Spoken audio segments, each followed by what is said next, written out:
கர்த்தருக்கு ஸ்தோத்திரம். இந்த நாள் தேன்துளி நிகழ்ச்சியிலே உங்களை நான் மீண்டும் சந்திப்பதில் அதிக மகிழ்ச்சி அடைகிறேன். இந்த செப்டம்பர் மாதத்தில் கர்த்தர் நம்மோடு கூட நடக்கப் போகிறார், வழி நடத்தப் போகிறார். இதற்கு மிக முக்கியமான ஒரு காரியம் நமக்கு இருக்க வேண்டியது கர்த்தருக்கு பயப்படுகிற பயம். கர்த்தருக்கு பயப்படணும்.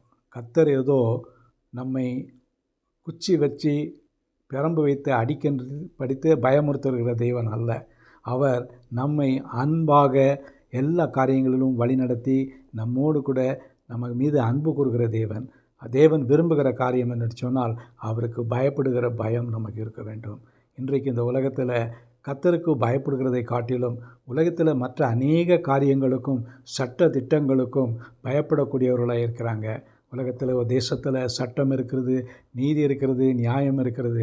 அவைகளுக்கு ஒருவேளை அஞ்சி தண்டிப்பார்களோ என்று பயப்படுகிற கூடிய மக்கள் இருக்காங்க. ஆனால் நமக்கு கிறிஸ்தவர்களாகிய நமக்கு தேவன் எதிர்பார்க்கிற ஒரு காரியம் என்னவென்று சொன்னால் கர்த்தருக்கு பயப்படுகிற பயம். நீதிமொழிகளின் புத்தகத்தில் பல இடங்களிலே கர்த்தருக்கு பயப்பட வேண்டும் என்று சொல்லப்பட்டிருக்கிறது. கர்த்தருக்கு பயந்து நடந்தால் என்ன நடக்கும்?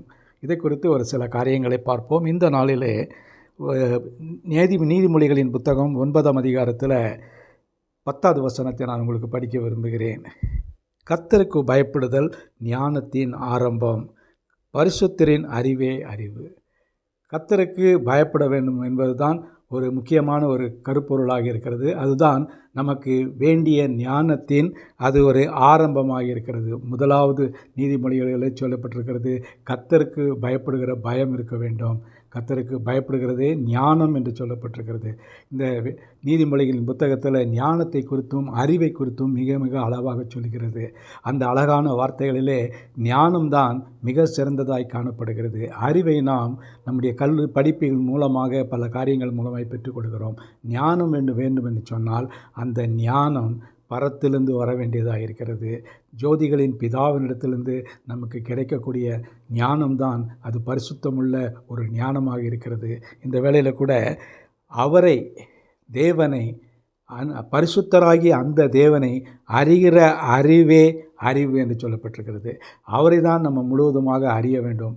அப்படி அறிகின்ற வேளையில் நமக்கு தேவன் எல்லாவற்றிலும் ஞானத்தை அதிகமாய் கொடுக்கக்கூடியவராக இருக்கிறார். இன்றைக்கி அநேகர் ஞான குறைவினாலே பல காரியங்களிலே தடுமாறி போகிறவர்களாக இருக்கிறாங்க. அதற்கு மிக முக்கியமான ஒரு காரியம் என்று சொன்னால் கர்த்தரிடத்தில் பயப்படுகிற பயம் இல்லாமல் இருக்கிறது. அவர்கள் மனதுக்கு வழிக்கு தோன்றின காரியங்களை செய்து தங்களுடைய மனம் போன போக்கிலே செயல்படுகிறார்கள். தேவன் எதிர்பார்க்கிறது என்னவென்று சொன்னால் கர்த்தருக்கு பயப்படுகிறோம். அந்த பயப்படுகிற பயம்தான் நம்முடைய வாழ்க்கையில் ஞானத்தின் ஆரம்பமாக இருக்கிறது.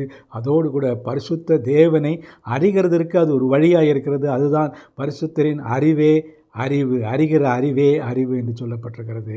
இந்த நாளிலே இந்த ஞானத்தை பெற்றுக்கொள்ள ஆண்டவரிடத்தில் வருவோமா? நல்ல ஆண்டவரே, எல்லா ஞானத்துக்கும் அறிவுக்கும் ஊற்றும் காரணராக இருக்கிறவரே, நீர் எங்களுக்கு உம்முடைய பரம ஞானத்தை தர வேண்டுமா ஜெபிக்கிறோம். எப்பொழுது நாங்கள் உமக்கு பயப்படுகிற பயம் எங்களுக்கு இருக்கும் பொழுது தான் அது ஞானத்தின் ஆரம்பமாக இருக்கிறது, முதல் கட்ட நிலையிலே காணப்படுகிறது. எங்களுடைய வாழ்நாள் முழுவதிலும் நாங்கள் உமக்கு வெற்றி சிறந்தவர்களாக ஜெயம் பெற்றவர்களாக வாழ வேண்டும் என்று சொன்னால் உமக்கு பயப்படுகிற பயத்தில் ஞானத்தோடு வாழ எங்களுக்கு உதவி செய்ய வேண்டுமா ஜெபிக்கிறோம். மீட்பர் இயேசுவின் நாமத்தில் ஜெபிக்கிறேன் நல்ல பிதாவே. ஆமேன் ஆமேன். கர்த்தர் உங்களை ஆசீர்வதிப்பாராக. இந்த ஞானம் நமக்கு அறிவை தரும், ஆசீர்வாதத்தை தரும்.